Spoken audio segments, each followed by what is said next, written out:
In the Lords today, the Archbishop of Canterbury has been talking about the illegal migration bill. Let's just have a look at what he had to say. It is morally unacceptable and politically impractical to let the poorest countries deal with the crisis alone and cut our international aid. Well, morally unacceptable, politically impractical. How do you respond to that? Well, good evening. The House of Lords is doing its constitutional job as a revising chamber, and of course we'll listen to views of the Archbishop and his colleagues.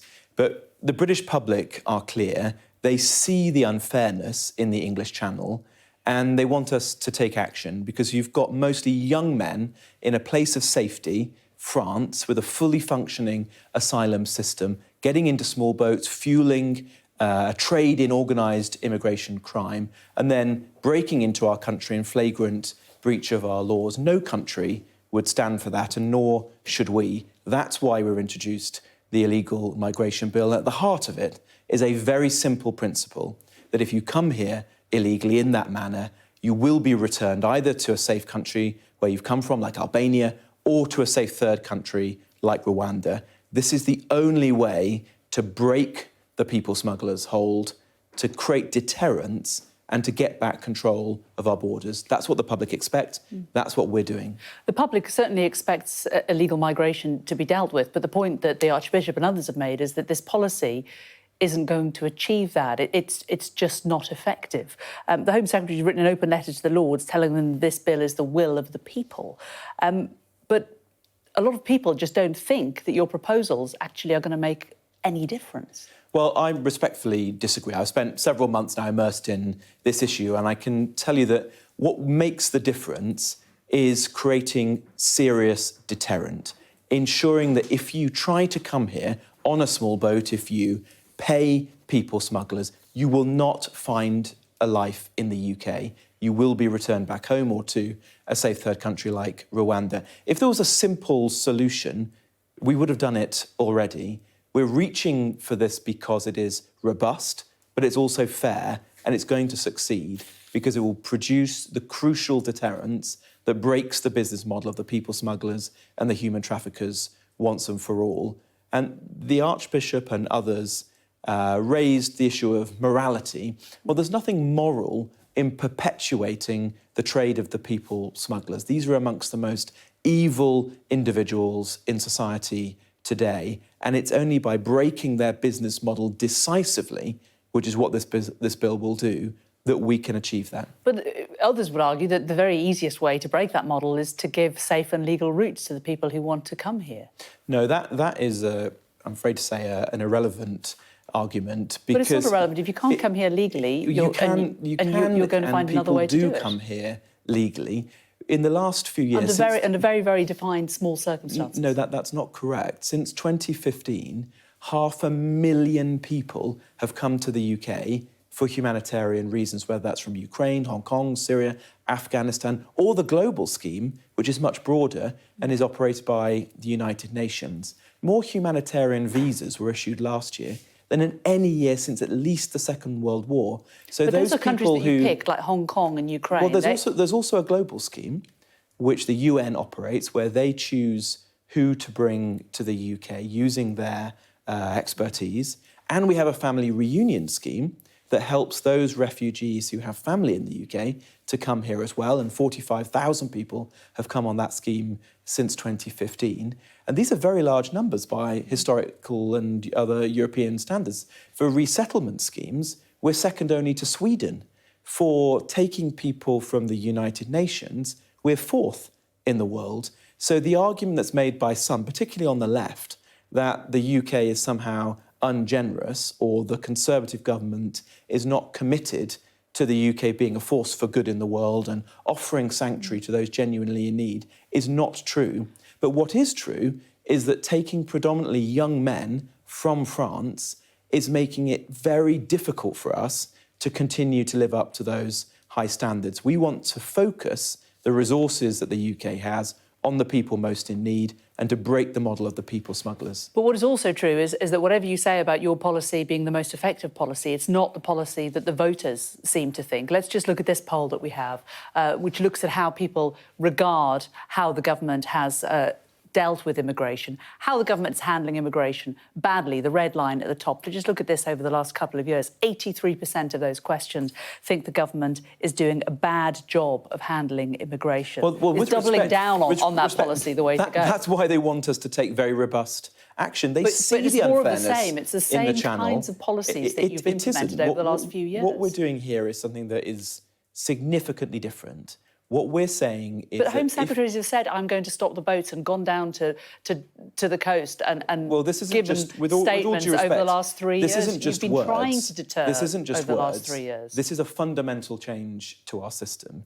It's saying that we will be a force for good in the world with resettlement schemes and safe and legal routes. But if you come here illegally, you will not find a route to life in the UK. That is a fundamentally different approach to any we've done in the past. And I would just say to the Labour Party or the Lib Dems or those who seek to criticise this approach, what would you do? And I haven't seen any credible policy they say that they would political increase parties. the numbers of Home Office workers to reduce the backlog, because that's gone up from 70,000 to 166,000 in 2 years, and it keeps going up. So as the numbers keep going up, they say that the root of the problem is that the people who are here aren't being dealt with quick enough. Well, I want to reduce the backlog, and we've got a very good plan to do that. But the idea that you deter people from coming into the country illegally by saying to them, you know what, we'll process your claim incredibly quickly, it is very naive.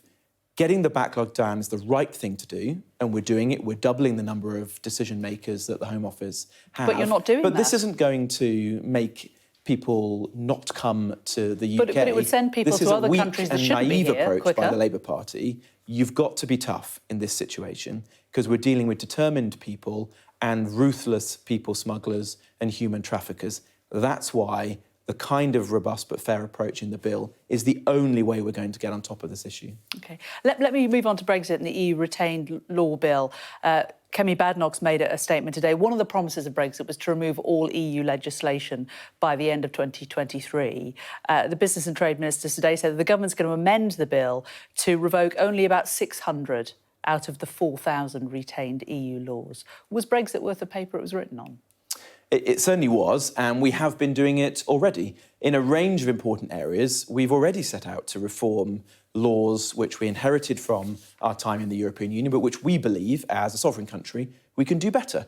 We've done that in financial services, we're doing it with data like GDPR that everybody deals with in their daily lives.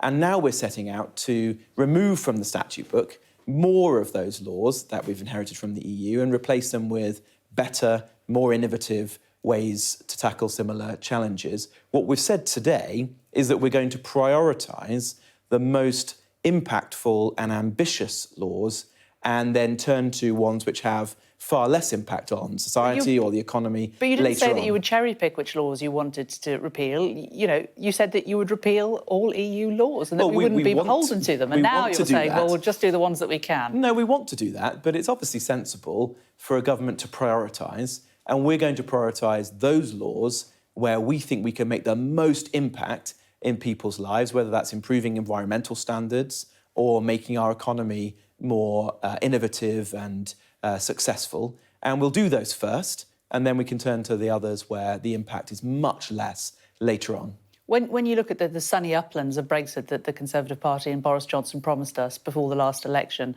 and how you did, does it fill your heart with dread as we approach the next election? No, I think the British public were clear that they wanted us to leave the European Union. We've delivered on that. And now this bill is an example of where we're trying to use the new powers and freedoms that we've got creatively to support the British public's ambitions. And if I give you an example, an area like life sciences, an exciting new part of the British economy that can also help the NHS to deliver innovative treatments, we're going to be ensuring that the UK has the best frameworks it possibly can to support scientists and researchers. But there'll be other areas that are a lower priority, and it's right that we turn to those later on in the process. That's just a sensible, good government approach. We had the local elections last week, catastrophic by any measure, really, when it comes to how many seats the Conservatives lost. 1,000 was touted as a bad number. It wouldn't be as bad as that. It was worse than that. Let's look at the figures. You lost 163 council seats. It's not very good. 1,063, I do beg your pardon. How on earth do you think this is going to translate out into the general election?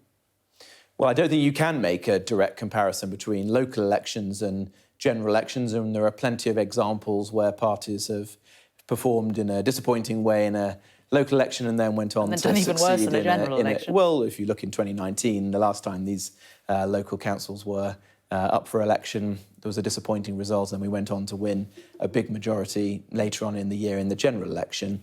Nonetheless, of course, we are disappointed by the results and the loss of many very capable local councillors, including in my own constituency. But what we as a government have to do is to focus on the issues that the public really care about. And we've made clear what those are. We want to tackle inflation, we want to get the deficit down, we want to support the NHS by getting the backlog down there. And in my area, in the Home Office, we're focused on securing our borders and stopping the boats. That's what we as a government are doing, because ultimately, at the general election, people will say, is this a competent, capable government that's making my life better? And we need to focus on those big challenges now. And when you look at what's happened to the economy over the last few months, when you look at the succession of Conservative leaders that we've had, do you think that people are going to think this is the competent and capable party? Hand on heart, can you say that to me?